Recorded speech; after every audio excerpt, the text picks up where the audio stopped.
नमस्कार बच्चों, मैं रीना टीचर आपको 10वीं क्लास में इतिहास विषय पढ़ाऊंगी। 10वीं कक्षा में इतिहास विषय के अंतर्गत आप 9 पाठ पढ़ेंगे। राजनीतिक विज्ञान के अंतर्गत आप 5 पाठ पढ़ेंगे। आज मैं आपको इतिहास का पहला पाठ पढ़ाने जा रही हूँ। पाठ का नाम है इतिहास लेखन पश्चिमी परंपरा। बच्चों, इस पाठ के अंतर्गत हम इतिहास लेखन की पश्चिमी परंपरा और यूरोपीय विचारकों के बारे में अध्ययन करेंगे। बच्चों, सबसे पहले मैं आपको इतिहास किसे कहते हैं उसके बारे में बताना चाहती हूँ।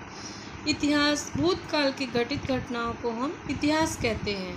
हिस्ट्री ग्रीक भाषा का एक शब्द है। हेरोडोटस नामक ग्रीक इतिहासकार ने हिस्ट्री शब्द को सर्वप्रथम अपने ग्रंथ में प्रयोग किया था। भूतकाल में घटित घटनाओं के बीच क्रमिक संगति बिठाकर उनकी जांच पड़ताल करना, इस उद्देश्य को लेकर इतिहास का अनुसंधान, लेखन और अध्ययन किया जाता है। बच्चों, मैं आपको एक उदाहरण देना चाहती हूँ। जैसे विज्ञान 2 प्रकार का होता है। एक होता है विज्ञान और दूसरा होता है सामाजिक विज्ञान। विज्ञान के अंतर्गत हम रासायनिक विज्ञान, भौतिक विज्ञान और जीव विज्ञान का अध्ययन करते हैं, जबकि सामाजिक विज्ञान में हम समाजशास्त्र, राजनीतिक विज्ञान, इन सब चीज़ों का अध्ययन करते हैं।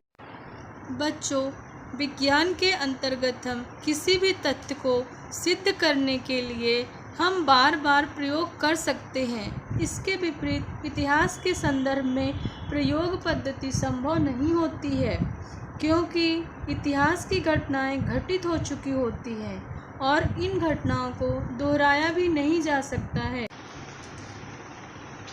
बच्चों, आपके लिए अब एक प्रश्न है, इतिहास लेखन किसे कहा जाता है? तो मैं आपको बताती हूँ कि इतिहास लेखन किसे कहते हैं। भूतकाल में घटित घटनाओं का जब हम प्रमाणों के आधार पर खोज करते हैं और जब उन घटनाओं की प्रस्तुति और संरचना करते हैं, तो लेखन की इस पद्धति को इतिहास लेखन कहा जाता है। और इतिहास की इस प्रकार अध्ययनपूर्ण प्रस्तुति अथवा संरचना करने वाले अनुसंधानकर्ता को इतिहासकार कहते हैं। प्राचीन काल में इतिहास लेखन की परंपरा नहीं थी, परंतु ऐसा भी नहीं कहा जा सकता है कि उन्हें भूतकाल की घटनाओं को जानने की जिज्ञासा नहीं थी।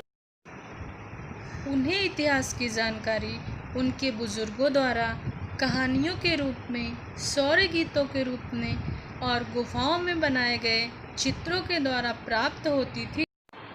आप इस चित्र को देखिए और पहचानिए, यह क्या है? यह एक शिलालेख है। शिलालेख का मतलब होता है पत्थरों पर काटकर बनाए गए चित्र और इन पर कुछ लिखा हुआ होता है। इन शिलालेखों को देखकर हम उस काल की घटित घटनाओं की जानकारी प्राप्त कर सकते हैं। ये जानकारी आप प्राचीन इतिहास के अंतर्गत प्राप्त की है। अगले वीडियो में हम आधुनिक इतिहास की परंपरा के बारे में जानकारी प्राप्त करेंगे।